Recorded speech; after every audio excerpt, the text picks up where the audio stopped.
السلام عليكم، كي دايرين؟ لاباس عليكم؟ بخير، كنتمنى تكونوا على خير وبخير.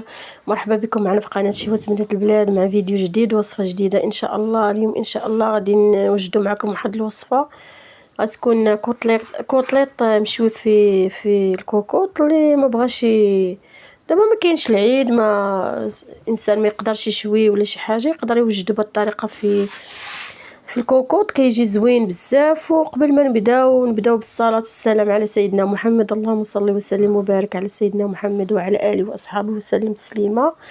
عواشر مبروكه بالصحه والسلامه باش ما كتمناو. دابا غندوزو ان شاء الله الوصفه ديالنا. كيف كتشوفوا غادي يكون عندنا واحد الكميه ديال الكوطليط. كتبقى القدر والكميه كيبقى على حساب الاستطاعه وعلى حساب اللي موجود في الدار وعلى حساب كل واحد والافراد اللي غتكون. بالنسبه للمقادير ما غاديش يكون عندنا شي مقادير كثيره. وهاد الوصفه كتجي الصراحه كتجي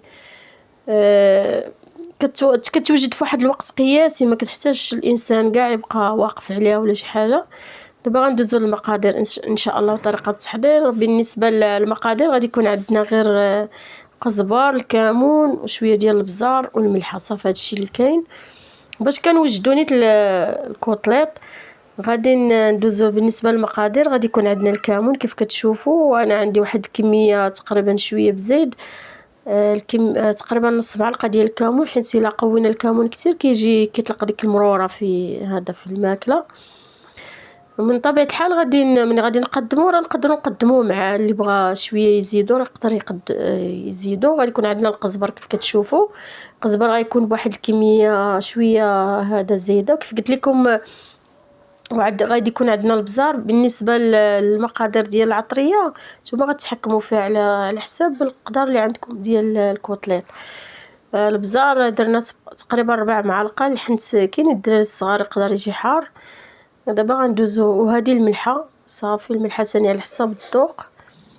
دابا غندوزو ان شاء الله. غادي نخلطوا هاد العطريه مزيان تدخل في بعضها مزيان، الكمون والقزبر يابس والملحه والبزار. صافي غادي نديروا لها هكا بالمعلقه باش لا كانت شي كويرات ولا شنو يطلقوا. صافي غندوزو. دابا غادي نشرملوا اللحم ديالنا. غادي غير ما غادي نديروا فيه لا زيت لا ملح حتى شي حاجه. كيف كتشوفوا غادي غير نهزوا ديك العطريه وغادي نرشوها فوق منه، نحاولوا نحكوها على ديك اللحم باش تدخل ديك العطريه في دوك الحيمات تدخل داخل. هاد الوصفه مزيانه حتى بالنسبه داك الزيت وديك الشحمه ما كتبقاش، حيت هاد الكوطليط هاد الضلوع ديال الغنمي الانسان ما تيجوش في النصيب، تيجو شويه مجهدين. وهذا هاد الطريقه كتجي بهم زوينه الانسان سياكلهم. صافي غادي كيف قلت لكم غنبقاو نهزو بحال هكا هاد العطريه ونحكوها على الكوطليط ديالنا مزيان مزيان باش تدخل فيه. ونستمروا بحال هكا تنكملوا كاع القدر اللي عندنا ديال هاد اللحم ديالنا. وبالنسبه للزيت حنا ما غاديش نديروا الزيت نهائيا، خاطر غادي ندهنوا الكوكوط ديالنا باش في الاول باش ما يلصقش لينا داك اللحم، لحقاش هو غادي يطلق الزيت، غيطلق ليدام ديالو، غيطيب وسط ديك ليدام ديالو.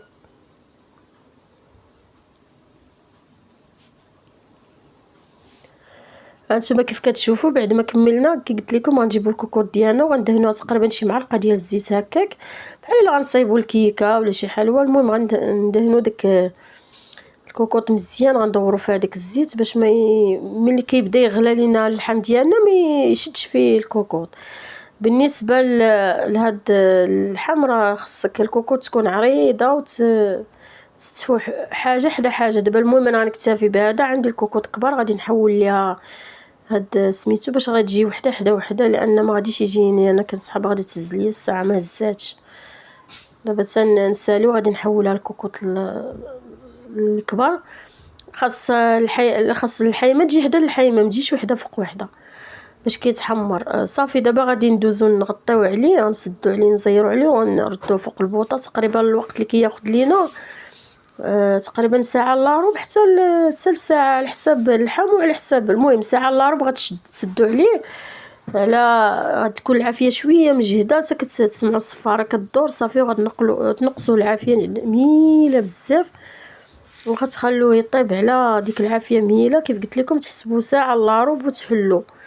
وملي يكون يطيب مره غتحركوا الكوكوط هكا باش ديك تندمج هذيك داك العطريه تندمج وتدخل فيه. هذا هانتوما كيف كتشوفوا راه قلت لكم غادي نحولوا الكوكوط كبار. هانتوما كيفاش جا. هانتوما دابا اللحم ديالنا بعد ما طاب، دابا غادي نردوه فوق البوطه يتشرب، لحقاش طلق ديك الزويته ديالو. ضروري خصو دوك الحيمات يتشواو في ديك الزويته ديالو مزيان حتى كيتحمروا، عاد تينشفوا من داك الماء، عاد بحال شاويينهم فوق الفاخر.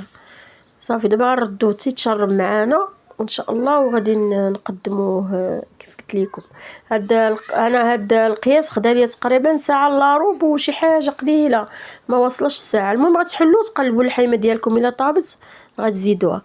هانتوما كيف كتشوفوا ديك المريقه اللي قلت لكم ما خصهاش تبقى، خصو يتشرب مزيان وتبقاو تقلبوه في ديك الزويته ديالو باش ياخذ ديك اللذه ديال العطريه والملوحه ويتحمر مزيان، يتشرب بحال كتحمروه في ديك حتى كيجي حمار، كيجي زوين بحال الا نيت شاويين. وهانتوما كيف كتشوفوا الشدلو اللي قلت لكم كيجي بحال هكا، كيجي زوين بزاف ما تشبعوش منه. وهذا الروز راه عندي في القناه، اللي بغى الطريقه تاع تحضير الروز رجعوا للقناه وغتلقاوه راني محضره. كيجي زوين حتى هو فن هذا الروز كيجي زوين، كنتمنى ان شاء الله اللي بغى يرجع للقناه كتبوا الروز شيوات بنات البلاد راه غادي يطلع لكم.